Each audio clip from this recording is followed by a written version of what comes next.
What is up, everybody? Welcome back to the channel. So today we're going to be doing part 2 on the Land Cruiser here. If you watched the first video, you would know that we got pretty much nothing done in the first video. Oh, and look at that.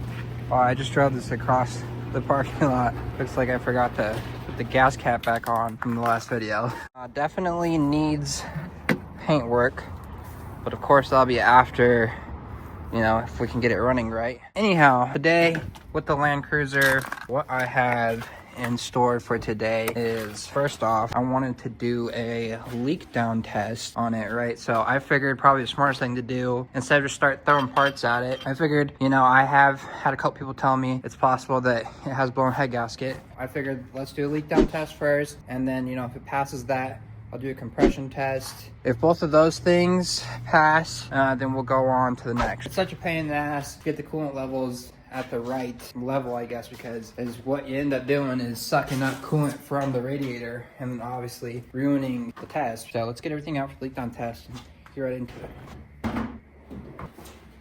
So here is my combustion leak down test that I got here, and I just bought this from Harbor Freight, guys. It was pretty cheap. I'll throw a link in there if I can, or I should say my girlfriend, she edits all my videos, so go check out her channel too if you guys are interested. She makes some pretty cool stuff. But yeah, I just got this from Harbor Freight. I think it was like $20, something like that. And unfortunately, this doesn't come with the liquid, but the liquid is like an extra $10, I believe. Pretty convenient thing to have around. All right, guys, so of course, usually I use like a turkey basin to get the level a little bit, like a couple inches below where it kind of tops off right here, just so, like I said, you don't suck up any coolant from your radiator. Of course, I've lost it, so I'm just going to try and do it with where it's at here and see if I can get any success that way. First thing before that, they say that you need to have the vehicle up to operating temps.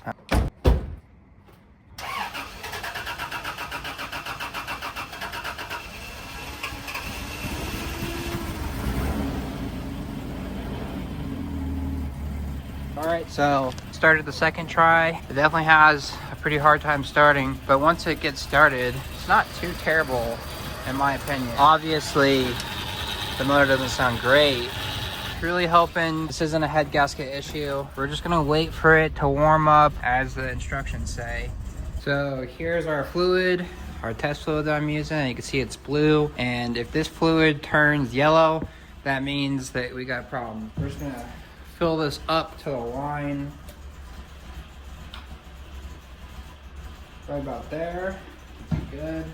All right, looks like the motor's about to operate in temp, so hopefully we can do this without sucking up any coolant. So it gets so close to dying, but it's, oh, looks like it actually died. Starts back up pretty fine. We'll keep sucking in some air for a little bit, but I think it's so far so good. All right, guys, so basically, you know, we're supposed to be squeezing this for about a minute long to pull radiator gases into here to see if there's any exhaust gases in there.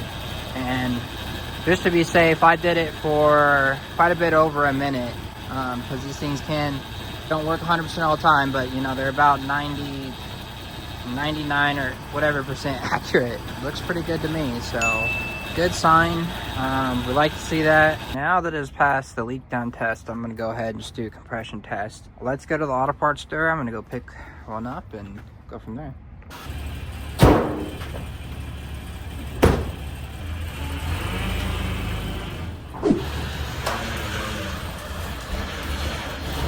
So the first thing I went ahead and did was remove this EFI main fuse here to get ready for the compression test. And then we're gonna go about pulling all the spark plugs in here. Most of them don't look too bad besides cylinder 6. So hopefully we can get that one out relatively easily. It's way back there.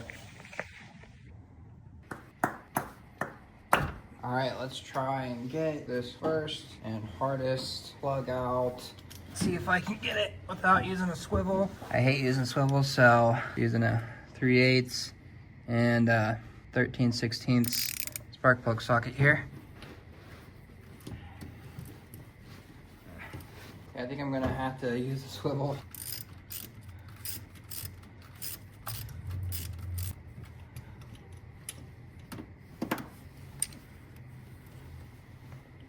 Well, there's cylinder 6 out. Not too bad. Just used the swivel here and that helped a lot, so not too bad. And that's what it looks like. So I know that's probably not great. I don't know enough to tell what that means, so I'll have to look into that. And to me, it looks like it's been replaced. Super easy.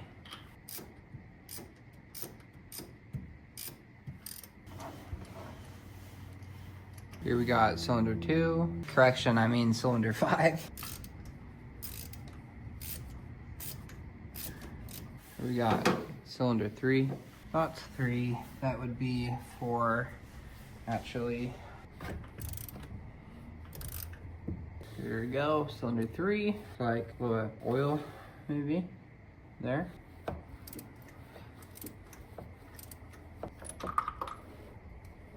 And I dropped it. There's cylinder 2. And last but not least,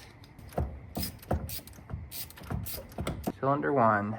And I do notice the plugs smell a little bit gassy as well, a little fuely, and I don't know, I think some might be more than others. Definitely a little nervous to do this, as this is gonna be first time for me. Alrighty, so I'm gonna do cylinder 6 first. Hopefully everything hooked up good. Got the car hooked up to the jump box. Well, it looks like it's at 35. So let me try that again.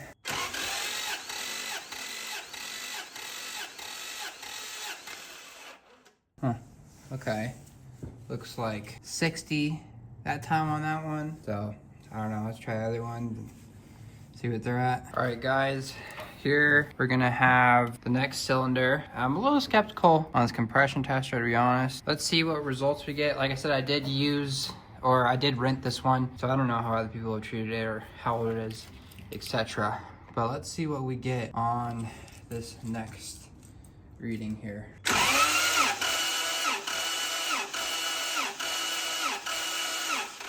Alrighty guys, well, I was a little skeptical on the first compression tester I got, so I went and picked this one up here. Let's see if we get any different results with this one. Alrighty guys, so here's attempt number 2.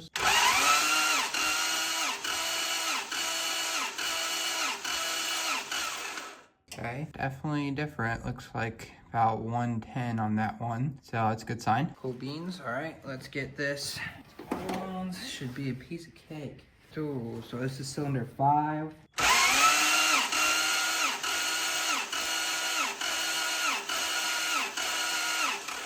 Okay, looking good. Looks like we got right about the same results.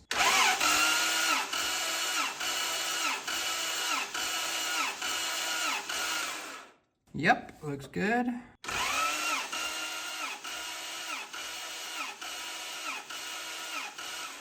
Boom, perfect.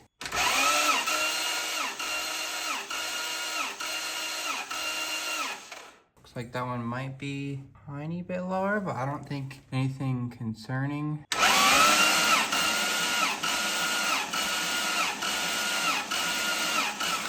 Like about where the other ones are. So it looks like that cylinder 2 was a little bit lower than the other.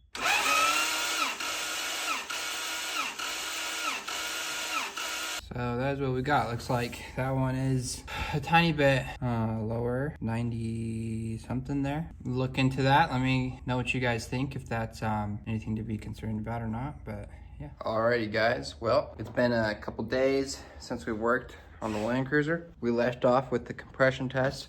It's been really cold out here. So we're gonna wrap things up here today, throw back in the spark plug. I know we didn't really come to any conclusions, but I think we'll just take her out, drive around the block, keep things warmed up and moving around and whatnot. I think someone's gonna come and take a look at it today, possibly buy it. I just don't know, guys. I just don't know if, you know, I really hate diagnosing things. I wanna keep making YouTube videos and whatnot, but at the moment. Unfortunately, I think we need money more than a cool project like this, as we got a couple other vehicles as well. So let's throw back in spark plugs and take it out, drive it around the block, see how it does. Cold weather, so.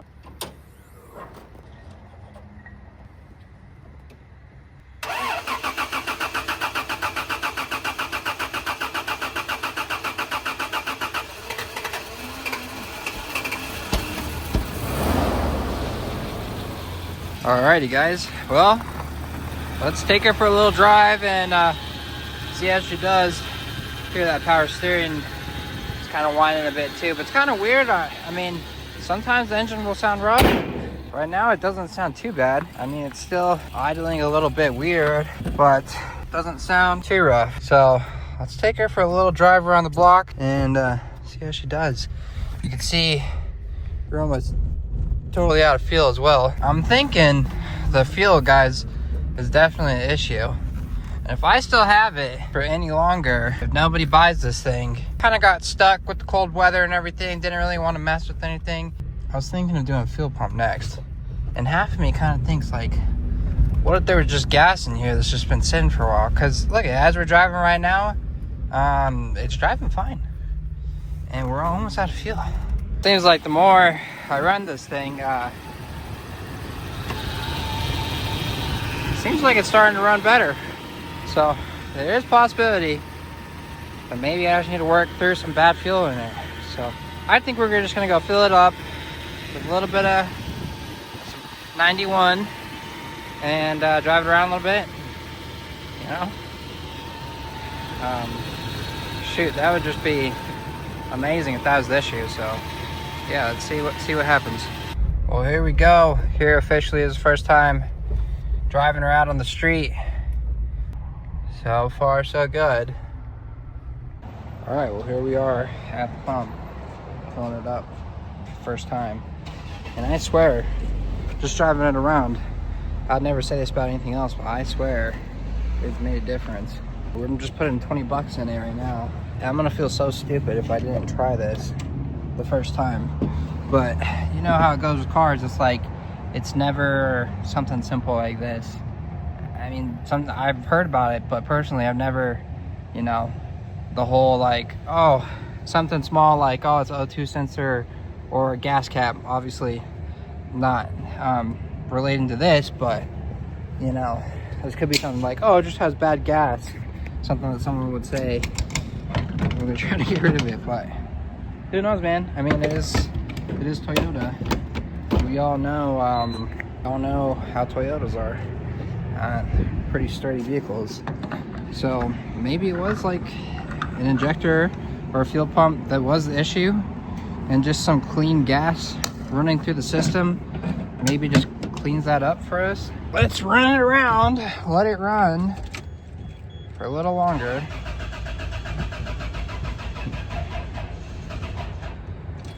Goddamn battery's dead as hell. Alright, what's funny is the battery's brand new. Placed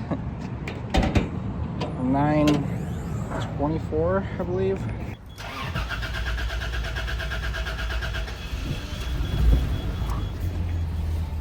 Woo! Okay, not bad.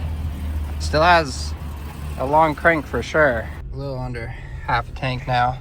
I don't know, guys, it seems like it's not doing bad. So I'm just gonna continue driving and I will give you guys an update here in a bit. Well, alrighty guys, we've officially gone back from our drive, and as you can see, as you can hear, it's running perfectly fine. Really weird symptom. I guess in theory it's pretty much doing the same thing it already was. I just didn't know that it would run this good most of the time. I mean, RPMs and everything are good. And what will happen is when you drive in, it'll be running, you know, just normally how it would, and then it will just kind of fall on its face and just feel like it's not getting any fuel. I'm convinced that it is either the fuel pump or injectors. So that's what we're going to be doing next. If you guys enjoy this video, please give me a like, subscribe, We'll be doing some more cool stuff on the channel.